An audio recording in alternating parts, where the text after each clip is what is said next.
ஓம் ஸ்ரீ குருப்யோ நம. ஸ்ரீ மகாபரிவாதனம் மகாபரிவாதனம் மகாபரிவாதனம். இன்னைக்கு தெய்வத்தின் குரல் பாகம் 4 பக்தி என்ற தலைப்பில் பெரியவா சொல்றதை மேலே வாசிக்கிறேன். இது பக்கம் 947 ஆரம்பிக்கிறது. அந்த அந்நிய தேசத்தில் கிடைத்த கல்வெட்டிலே ஆச்சாரியாலை பகவத் சங்கரர் என்று சொல்லியிருக்கிறது. நம் தேசத்தில் அவரை பகவத் பாதர் என்றுதான் சொல்லுகிறோம் என்றால், கம்போடியாக்காரர்கள் இன்னும் ஒரு படி உயர்த்தி பகவான் என்றே அவரை சொல்லியிருக்கிறார்கள். அந்த ஸ்லோகத்திலே ஆச்சாரியாளின் பாதத்தை தாமரையாக சொல்லியிருக்கிறது. அங்கிரி பங்கஜம் என்று சொல்லியிருக்கிறது. இந்த பாத தாமரையை விட்டு அசைய மாட்டோம் என்ற ஸ்லோகத்தில் ஒரு வித்வான் கூட பாக்கி இல்லாமல் நிச்சேஷமாக என்ற ஸ்லோகத்தில் இருக்கிறது. தங்கள் தலைகளை அதிலேயே தாழ்த்தி கிடக்கிறார்களாம். சகல வித்வத் ஜனங்களின் சிரஸ்களாகிய வண்டுக்களால் மொய்க்கப்பட்ட பத்மபாதத்தை உடைய பகவான் சங்கரர் என்று அந்த கல்வெட்டில் இருக்கிறது. நிசேஷ சூரி மூர்த்தாலி மாலா லீட்டாங்கிரி பங்கஜாத். முதலில் நான் சொன்ன ஸ்லோகம் பத்மபாதர் நம் பகவத்பாதரை பற்றி பண்ணினது. இங்கே பகவத்பாதாளின் பாதத்தையோ முகத்தையோ பத்மமாக சொல்லாமல் பாஷ்யத்தை பத்மத்தின் மகரந்தம் என்று சொல்லியிருக்கிறது. வாய் தாமரையிலிருந்து ஊறும் அத்வைத தேனை பருகுகிறார்களாம் அவருடைய சிஷ்யர்களான வண்டுகள். இங்கே சிஷ்யர்கள் என்று சொல்வதற்கு ஸ்லோகத்தில் வினீத வினேய பிருங்கா என்று வருகிறது. வினீத என்றால் நல்லொழுக்கத்தில் பழக்கப்பட்டவர்கள், அதாவது வெல் ட்ரெயின்ட் என்ற அர்த்தம்.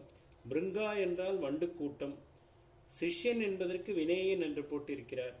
கம்போடிய கல்வெட்டில் நிசேஷ சூரிகளும், அதாவது மிச்சம் மீதி இல்லாமல் அத்தனை அறிஞர்களும் வண்டு கூட்டமாய் ஆச்சாரியாளின் பத்மபாதத்தில் தங்கள் தலையை கிடத்தி நமஸ்கரிப்பதாக சொல்லியிருக்கிறது.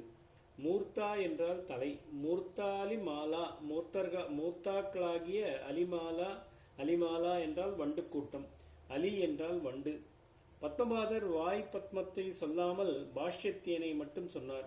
கம்போடிய கல்வெட்டில் பாத பத்மத்தை சொல்லி பாஷ்யத்தேனை சொல்லாமல் விட்டிருக்கிறது. ஆனால் நிசேஷ சூரி ஜனங்களும், அதாவது சகல வித்வத் சமூகமும் பாதபத்மத்தில் வண்டுக்களாக தலைகளை கிடத்தி இருப்பதாக சொல்லியிருப்பதால் அவர்கள் சாமானிய மக்கள் சமூகத்தை போல பக்தியினால் மட்டும் பாதவந்தனம் பண்ணுபவர்கள் இல்லை என்றும், பாஷ்யத்தேனை ரசித்துத்தான் ஆச்சாரியாளிடம் பக்தி பண்ணுகிறார்கள் என்றும் உள்ளர்த்தம் ஆகிறது எனலாம்.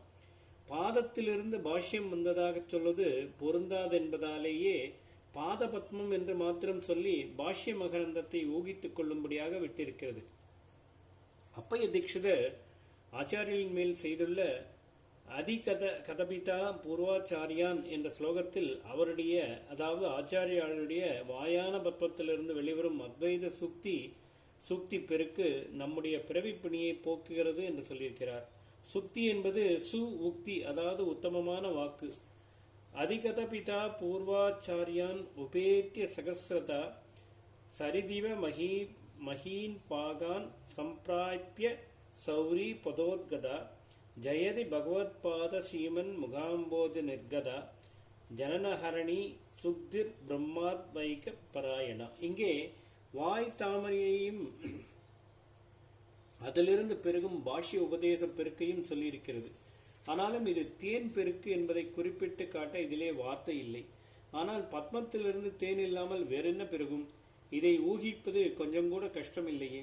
இப்படியாக ஒன்றிலே வாயை சொல்லாமல் தேன், இன்னொன்றில் வாய் தேன் இரண்டையும் சொல்லாமல் வண்டு கூட்டம், மூன்றாவதில் வாயை சொல்லி தேனை சொல்லியும் சொல்லாமல் விட்டிருப்பது என்று பார்க்கிறோம். ஆனால் மூன்றிலுமே சொல்லாததை சுலபமாக ஊகிக்கும்படி விட்டிருப்பதிலேயே ரசம் இருக்கிறது.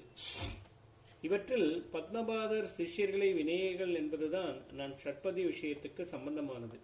நம் ஆச்சாரியாளிடம் ஆச்சரியம் என்னவென்றால், அவருடைய சிஷ்யர்கள் வினயமுள்ள வினேயர்களாக இருந்தது மட்டுமில்லை, ஜெகத்குருவான அவரே எல்லாரையும் விட வினயமுள்ளவராக இருந்தார்.